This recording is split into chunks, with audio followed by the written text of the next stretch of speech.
Love to see you guys. You're from Korea? You're from Australia? You're from German? You're from Wellington. What a wonderful.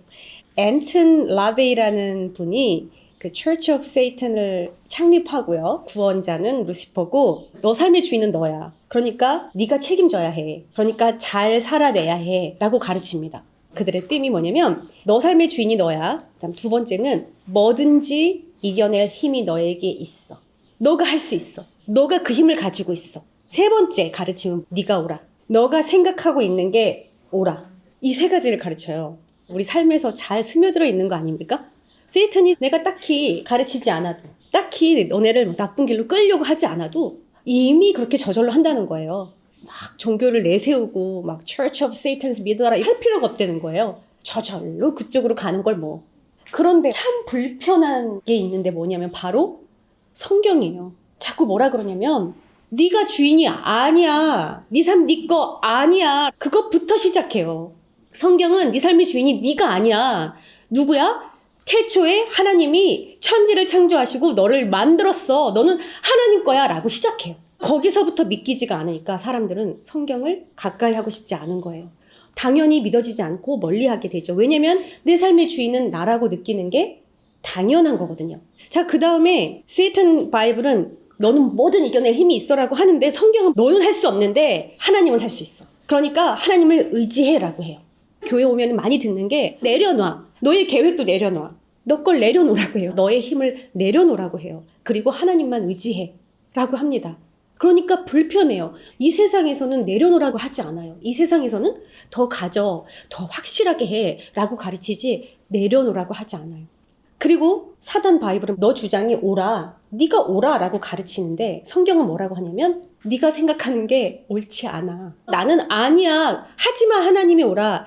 예수님도 심지어 스스로가 진리시고 본인이 이야기하는 것들이 다 옳았는데도 선한 일만 했는데도 자기를 부인하고 결국에 죄인 취급을 받으면서 십자가에 달리셨잖아요. 이렇게 내가 옳은데도 불구하고 억울한 일을 당하고 내 뺨을 때리고 나를 배반했는데도 불구하고 그 사람을 도리어 사랑하고 더 다가가라는 말도 안 되는 내 머릿속으로는 옳지 않은 그것을 하라 그래요. 그러니까 너무나도 사탄 바이블하고는 반대되는 것을 가르치는 이 불편한 성경. 우리의 삶하고 생각하고 너무나도 반대되는 이 성경. 네가 네 삶의 주인이니까 잘 살아야 돼. 그러니까 네가 결정해야 돼. 그러니까 너 멋대로 해도 돼. 여러분 이런 생각이 뭐가 그렇게 잘못됐습니까? 그럼 내 인생 내가 책임져야지 누가 책임져요? 내가 결정하지 누가 해요? 그런데 하나님은 뭐라고 하냐면 그건 하나님을 거절한 거야 라고 해요. 너 스스로 다 할 수 있어. 스스로 할 수 있는 힘을 길러내야지. 책임감을 가져. 능력을 가지고 프로모트되고 공부도 하고 그 다음 너의 진로를 잘 결정해야지. 이런 생각들이 뭐가 그렇게 잘못됐습니까? 하나님은 이걸 가지고 그건 하나님을 거절한 거야 라고 얘기해요. 그러면 도대체 하나님을 인정한 삶은 어떤 삶일까요? 내 삶이 아니니까 내 멋대로 살 수 없어예요. 그게 하나님이 인정한 삶이에요. 나는 이제 예수님과 함께 십자가에 못 박혔어. 그래서 이제는 내가 사는 게 아니기 때문에 내 멋대로 할 수 없고 내 안에 예수님이 하라는 대로 하고 사는 거예요. 여러분 이렇게 살고 계세요?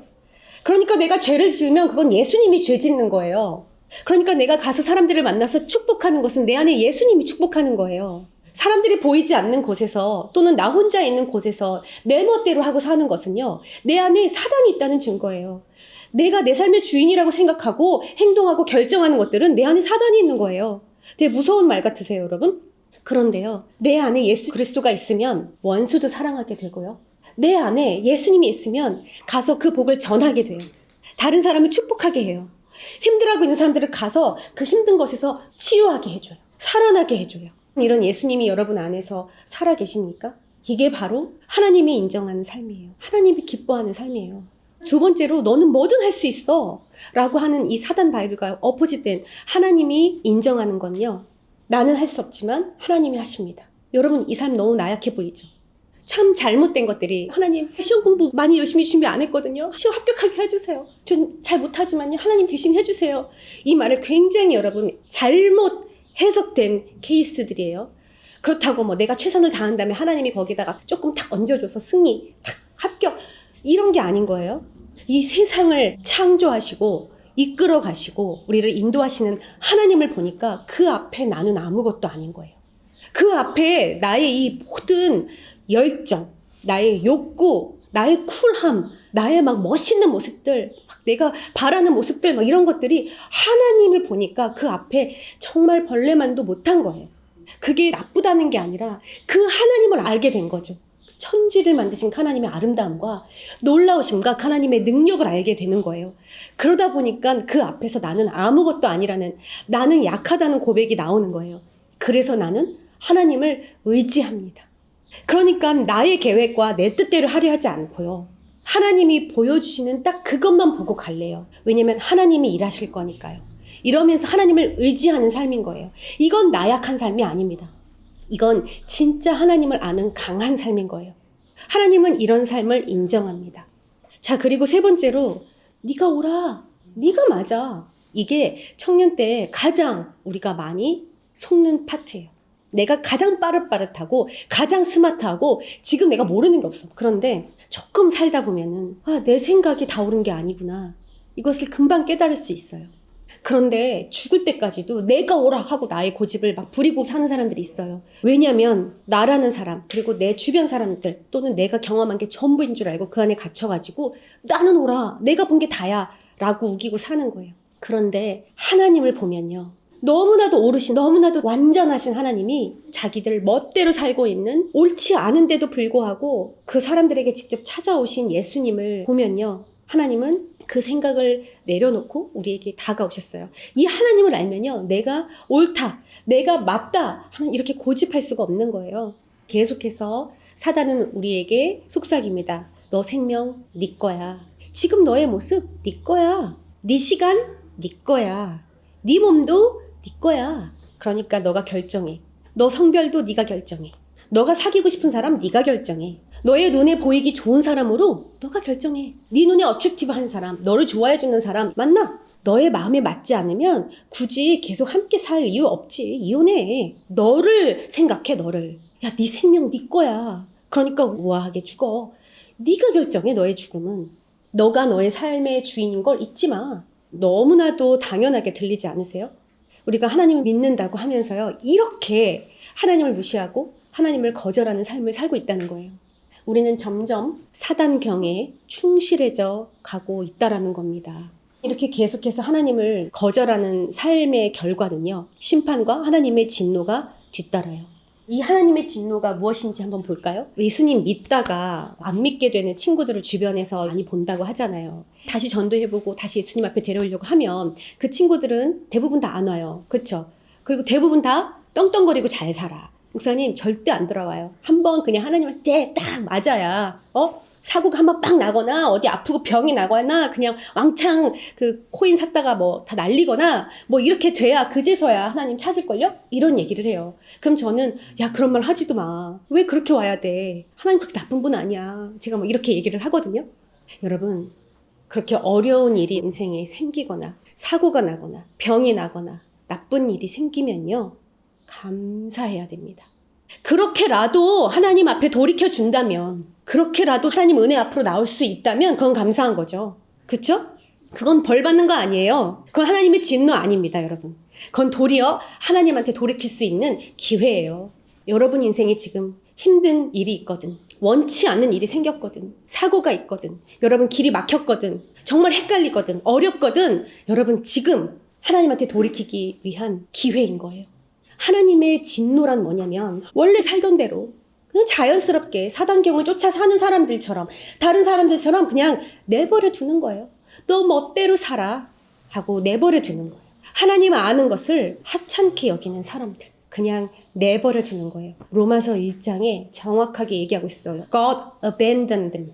하나님 아는 것을 하찮게 여겨버리고 그거를 foolish하다. 너네 교회가 매주마다 근데 너 맨날 교회 가는데 왜 안 바뀌어? 하나님 아는 것을 풀리시하게 여기는, 하찮게 여기는 그런 사람들을 하나님은 그냥 내버려 둔다는 거예요. 그게 하나님의 진노예요. 지금 다른 사람들만 이야기하는 게 아니라 오늘 여기 이 자리에 있는 우리에게도 이 말씀이 똑같이 적용됩니다. 지금 여기 앉아있다고 해서 하나님을 기쁘시게 하려고, 하나님을 소중히 여기려고, 하나님을 사랑하고 그런 사람들이 모여있는 것 줄 아세요? 여러분 오늘 여러분 스스로를 정말 이 말씀에 다시금 비춰보길 바래요. 최근 우리 교회에서 아주 핫한 청년이 한 명 있는데 누구죠? 이름도 없는 그분. 부자 청년. 자, 성경에 그렇게 나와요. 부자 청년이라고. 율법을 다 지키고 예배 다 드리고 하나님이 살으라는 대로 다 살고 예수님이 이 부자 청년을 이쁘게 여겼다고 그랬어요. 이 부자 청년도 하나님을 잘 알고 예배도 잘 드리고 사람들에게 참 존경받을 만한 사람이었는데도 불구하고 그리고 심지어 예수님한테 막 달려나와서 무릎 꿇고 예수님 제가요 어떻게 하면 영생을 얻을 수 있어요? 하고 이런 열심을 냈던 사람이라고요. 예수님이 너 재산을 다 팔아서 가난한 사람들에게 나눠줘. 그리고 나서 나 따라와. 했을 때 그 부자 청년의 생각에는 It's foolish. 그건 미련한 건데. 그건 아닌데.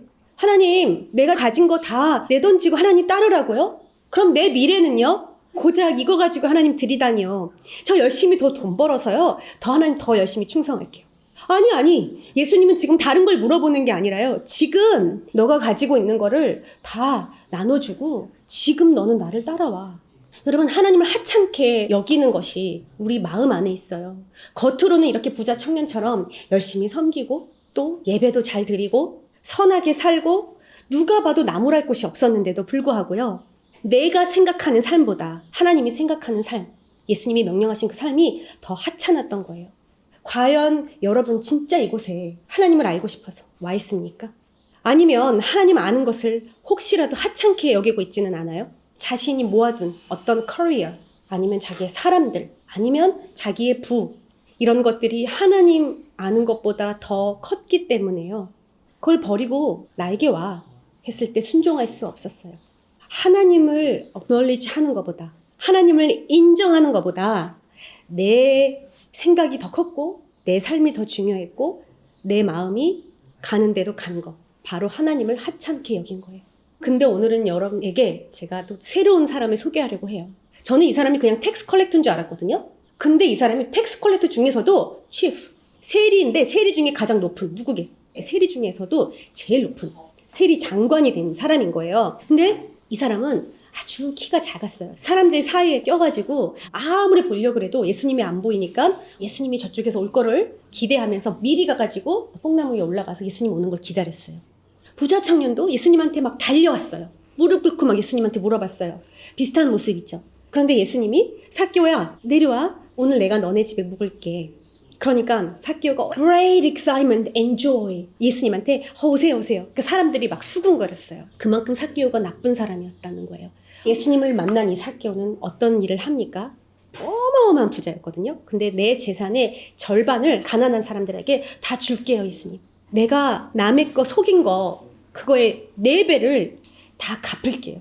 여러분 예수님을 만난 사람은 이런 반응이 있을 수밖에 없는 거예요. 예수님이 삭개오한테 뭐라 그러냐면 오늘 이 집에 구원이 찾아왔다라고 해요. 예수님 구원 그 은혜가 찾아오면요 여러분 이렇게 할 수밖에 없어요. 이게 하나님을 acknowledge 한 거예요. 이게 하나님을 안 거예요. 부자 청년처럼요 막 예수님을 예배하고 모든 율법을 다 지키고 선하게 살고 남에게 피해 안 주고 착실하게 잘 살아온 게 하나님을 인정한 게 아니라고요. 오늘 여기서 말씀하는 거는요. 예수님을 만났을 때 예수님을 인정하고 예수님이 기뻐하시는 예수님이 마음에 원하시는 그것이 무엇인지를 하는 거예요. 은혜를 경험한 사람은 그렇게 할 수밖에 없어요. 그 사이에서 헷갈리고 그 사이에 어디쯤 내가 해야 되는데요. 내가 회개해야 되는데요. 내가 하나님 따라야 되는데요. 하면서 계속 그 사이에 있는 부자 청년과 같은 사람은 아직 하나님의 은혜를 경험하지 못한 사람이에요. 이 삭개오 보세요. 주변에 사람들이 수군수군 거립니다. 저 죄인의 집에 예수님이 묵으려고 하는데 이렇게 예수님한테 피해 줘 가면서까지 삭개오가 예수님을 자기 집에 모셔야 됐을까요? 네, 맞아요. 피해 줘 가면서까지라도 나는 그 구원 앞에 가야 하는 거예요. 그러면서 예수님이 이렇게 얘기합니다. 인자는 하나님의 아들은 잃어버린 자를 찾아서 구원하러 왔다. 지금 예수님이 그 목적 때문에 오신 거예요. 이 말은 다른 말로 뭐냐면 내가 내 그 목적을 이루었다. 내가 참 기쁘다. 오늘 네가 구원받아서 너무 기쁘다 삭개오야. 이렇게 얘기하시는 겁니다. 그 구원받은 모습은 이렇게 삭개오처럼 회개의 모습인 거예요. 제가요 남을 속였어요. 그래서 제가 4배나 갚을래요. 저 이런 거 돈 다 필요 없어요. 저 절반 다 가난한 사람들한테 줄래요. 내가 예수님을 알고 보니까요. 이런 게 다 쓸데없네요. 필요 없네요. 이러고 예수님을 붙잡는 거예요. 이 삭개오는 그 예수님에게 반응했어요. 내 생각들을 다 내려놨습니다. 내 것이라고 주장한 것들 내려놨습니다. 삭개오의 입장에서는 아마도 저 가난한 사람들, 자기들이 노력 안 하고 컴플레인만 하고 저런 사람들한테 내 이 뼈 빠지게 번 돈 열심히 비즈니스 해가지고 취업까지 올라갔는데 이런 거를 그 사람한테 준다고? 저 사람들은 평생 가난할 텐데 저도 가난할 텐데 이런 생각하지 않았다는 거예요. 예수님이 기뻐하는 거니까 그냥 순종한 거예요.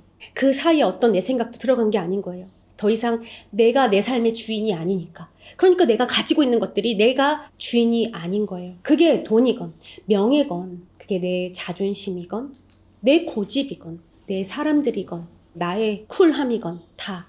그리고 더 이상은 내가 그 죄를 짓지 않으려고 작정하다 보니까요. 돌이켜서 어떻게 됐냐면 더 이상은 안 해야지 이게 아니라 더 이상은 사람들을 속이지 말아야지 이게 아니라 저 4배로 되갚아줄게요. 아마도 여러분 다 경험해봤을 거예요. 하나님을 알고 그 다음에 예수님이 내 안에 사신다는 것을 고백하면서도 내가 그 죄를 끊어봐야지 나 이제 그만 죄 져야지 하고 작정한다고 그게 되답니까? 여러분 안 됩니다. 내가 더 이상 사람 판단하지 말아야지 계속 판단이 됩니다. 내가 미디어 끊어야지 됩니까? 10몇 년째 안 되고 있는데 내가 성적인 죄 끊어야지 됩니까? 안 됩니다. 결혼해서도 계속 갑니다. 여러분 내가 남 미워하지 말아야지 그게 됩니까? 머릿속에서 지워버린다고 됩니까? 아니요. 여러분 우리 안에서 그 죄는요 계속해서 더해져만 가지 절대 끊어지지 않습니다. 나의 고집 여러분 평생 갑니다. 안 끊어집니다. 아까 사단경이 저절로 내비둬도 너네 어차피 나 따라 살 건데 라고 한 것처럼요. 아무리 우리가 발버둥을 치고 우리 죄에서 벗어나 보려고 해도 우리 힘으로 되지 않아요. 그래서 예수님이 오신 거예요. 그래서 예수님이 십자가에서 우리의 죄를 위해서 못 박히신 거예요. 그 예수님을 만난 삭개오가 제 힘으로 안 돼요. 그런데 예수님이 와주셔서 해주셨어요. 감사합니다 예수님. 그러니까 난 다시는 돌이키지 않기로 결단하고 예수님을 의지하고 그 다음에 4배로 갚아줄게요. 아무리 손해가 막심하더라도 하나님이 기뻐하는 거니까 결단한 거예요. 그냥 내가 잘못한 거 찝찝하니까 오해 풀려고 털어내는 그런 모습이 아닌 거예요. 주변 사람들이 두렵고 무서워서 하는 행동이 아닌 거예요. 어떤 내 미래가 두려운 것도 아닌 거예요. 여러분 하나님을 만난 사람은 그런 것이 문제가 되지 않아요. 여러분 혹시라도 하나님과 나 사이에 하나님이 기뻐하지 않는 무엇이 있거든요. 다른 것 때문이 아니라 내가 하나님을 기쁘게 해드리고 싶은데 그것하고 맞지 않는 것은 그냥 과감히 떨쳐버리시기 바랍니다. 사람들이 뭐라고 할지라도 너 바보같이 왜 그래? 넌 그래 봤자 너는 어차피 나쁜 놈이야. 너 그 나쁜 거 어디 가겠어? 이런 비난을 할지라도 상관이 없었어요. 다른 어떤 커멘트가 상관이 없고 예수님이 기뻐하신다는 예수님이 기뻐하는 그것을 하고 싶었어요. 그거 하나면 충분했어요. 여러분 이게 하나님의 은혜를 입은 사람 하나님을 믿는 사람들의 삶이에요. 우리가 봤던 부자 청년처럼 나는 옳고 내 것을 포기 못하는 그 모습과는 그 결과가 너무 달라요. 그 부자 청년은 결국에 근심하면서 자기 것을 내려놓지 못하면서 근심하며 돌아갔고 이 구원받은 삭개오는 앞으로 어떤 삶을 살았을까요? 이전하고는 전혀 다른 정말 자유한 새 생명으로 사는 참 기쁜 삶을 살았겠죠. 오늘 정말 예수님의 은혜를 알고자 하시는 여러분 예수님이 기뻐하는 삶을 살기로 결단하십시오. 내가 붙들고 있는 그 주장이 무엇이건 내가 옳다고 생각하는 것이 무엇이건 내가 내 삶이라고 고집하고 붙들고 있는 것이 무엇이건 그것을 내려놓고 하나님이 기뻐하는 삶을 살기로 결단하시기 바랍니다. 이게 바로 하나님의 은혜로의 초청이에요. 우리를 그냥 내버려 두지 않고 그냥 죄악으로 치닫고 있는 그냥 뻔하게 이 사단경을 따르고 있는 다른 어떤 사람들처럼 그냥 살게 내버려 두지 않고 그냥 내 중심으로 계속해서 살아가는 이 삶에 내버려 두지 않고 거기서 돌이켜라고 손을 내미시는 거예요. 그게 하나님의 은혜예요. 병을 걸려서라도 돌이키게 해주고 나쁜 일을 당해서라도 돌이키게 해주고 사고를 내서라도 돌이키게 해주고 그래서 내가 해결해 보려고 내가 우기는 삶이 아니라 하나님 저 도와주세요. 문제를 만들어서라도 돌이켜주시는 내 진로를 막아서라도 돌이켜주시는 내가 원하는 거 못하게 해서라도 나를 돌이켜주시는 이게 하나님의 은혜예요. 그러면서 내가 얼마나 이기적인지 내가 얼마나 악한지 내가 얼마나 더러운지 얼마나 고집불통인지를 깨닫게 해주시는 거예요. 이런 일이 여러분 삶에 있거든. 그리고 여러분 앞에 있거든. 하나님의 말씀을 가볍게 여기지 말고 하나님의 은혜 앞으로, 하나님의 마음 앞으로 나오십시오. 그래서 하나님을 기쁘게 하기로 결단하시기 바랍니다. 왜 여기 있냐고. 왜 오클랜드에 있냐고. 왜 여기서 이러고 있냐고. 왜 여기서 목회하고 있냐고 물으면 저는 한마디밖에 대답할 수 있는 게 없어요. 하나님이 기뻐하니까. 하나님이 기뻐하는 길이라고. 그래서 여기 있다고. 여러분 삶에도 질문하시기 바래요. 왜 아빠 떨어져서 지금 웰링턴에서 여기 와가지고. 그쵸? 왜 한국에서 여기 와가지고. 여러분이 내 진로 때문에 내가 원하니까? 아니요. 하나님이 여러분에게 손 내미셨고 나는 그 손 잡았으니까. 부모님 떨어져서, 친구들 떨어져서. 왜 내가 지금 여기서, 지금 가족들 안 믿는데 왜 나만 교회 나와서. 하나님의 은혜의 손을 내미셨고 하나님, 저는 하나님 기쁘시게 하는 삶을 살고 싶어요 라고 오늘 결단하는 여러분 되기를 바라요. 그런 결단을 하고 왔는데도 불구하고 부자 청년처럼 그 중간 어디쯤 서서 열심은 있지만 하나님을 기쁘시게 하고자 하는 결단을 하지 않은 그런 모습이 아니라요. 하나님, 저는 결단합니다. 이런 삭개오의 결단을 하게 되시기를 바라요. 사도 바울은 이렇게 고백해요. 갈라디아서 1장 10절에 내가 사람들에게 좋게 할까요? 아니면 하나님한테 좋게 할까요? 내가 사람들의 기쁨을 원하고 그것을 얻으려고 살았다면 나는 더 이상 하나님의 종이 아니에요. 어렵게 얘기했지만요. I'm not trying to win the approval of people. 사람들의 인정을 받는 것이 나의 목적이 아니에요. 다른 사람들이 뭐라고 하건, 그게 내 부모님이건 내 친구건 내 주변 사람들이건 나 자신이건 누가 뭐라고 하던 내 삶은 내가 주인이 아니에요. 내 주인 하나님이에요. 그러니까 나는 하나님이 기뻐하시는 삶을 살 거예요. 하나님의 어프로브를 받으면서 살 거예요. If pleasing people were my goal, I'd not be Christ's servant. 사람을 기쁘게 하는 그런 어리석은 삶을 여러분 살지 않게 되기를 바랍니다. 여러분 하나님을 먼저 기쁘시게 하잖아요. 여러분이 걱정하는 사람들, 여러분이 기도하는 사람들, 하나님의 손이 가셔서 하나님이 일하세요. 심지어 고린도후서 5장 9절에는 사도 바울이 이렇게 이야기해요. 우리가 몸을 입고 있든지 몸을 벗어버리든지 주님을 기쁘시게 하는 것이 우리의 소망입니다. 자, 여기서 우리가라고 해요. 살든지 죽든지 하나님을 기쁘시게 하는 게 우리의 소망이다라고 얘기해요. 여러분, 이게 우리의 소망이 되시기를 바랍니다. 우리의 인생의 소원이 정말 하나님의 눈이 바라보는 곳에 내 관심이 가 있고 하나님의 마음이 어디에 있지 도대체? 하나님이 기뻐하시는 그 마음이 어디에 있지? 거기에 내 마음도 가 있고 하나님이 어떤 생각을 하시고 그 생각에 뭘 기뻐하시지? 그 하나님이 생각이 가 있는 곳에 내 열정도 가 있기를 바랍니다. 하나님의 기쁨이 되기 위해서 나의 연약함, 나의 부족함, 나의 무식함은 문제가 되지 않아요. 도리어 그런 것들은 하나님을 더 의지하게 만들어요. 나보다, 그리고 그 누구보다 강하고 크신 그 능력의 하나님이 직접 일하는 것들을 보게 되거든요. 우리가 경험하게 되거든요. 그렇기 때문에 어떤 불편한 상황도 문제가 되지 않아요. 여러분, 혹시 여러분 상황이 지금 불편한 상황 중에 있으세요? 하나님 앞에 가져가세요. 하나님이 그 상황의 주인 되시기 때문에요. 하나님의 기쁨이 되고자 하는 사람들에게 그것을 다 능히 이길 수 있는 힘도 주시고 평안함도 주세요. 여러분, 모든 것의 기준이, 우리의 삶의 기준이 하나님의 기쁨이 어디 있을까? 하나님이 기뻐하지 않는 것에는 내 마음을 접을게요. 그리고 하나님이 기뻐하는 것에 내 마음을 품기로 결정하는 거예요. 하나님이 기뻐하시지 않는 것에 내 눈을 감을게요. 나 안 봐요, 하나님. 왜냐면 하나님이 기뻐하지 않으니까. 근데 하나님이 기뻐하는 건 내가 볼래요. 자세히 볼래요? 들여다볼래요? 나 그것에만 온통 관심 가질래요? 하고 들여다보는 거예요. 하나님이 기뻐하는 것에 내 귀를 기울일래요. 그런데 하나님이 기뻐하지 않는 것에는 거십이나 나를 유혹하는 말들에 내 귀를 닫기로 결정하는 거예요. 하나님이 기뻐하는 것을 선택하는 거예요. 그리고 하나님이 기뻐하지 않는 것을 과감히 버리는 겁니다. 하나님의 은혜가 이미 넘치도록 우리 안에 있고 하나님이 손길이 이미 내밀었고 여기에 아무도 우연히 있는 사람이 없습니다. 그 사이 어디쯤 내가 옳다라고 생각하는 것들을 내려놓고 하나님이 주인이 된 삶, 그래서 정말 하나님의 능력을 경험하는 삶, 하나님을 기쁘시게 하는 삶이 오로지 우리 인생의 골이 되시기를 축원합니다. 아멘.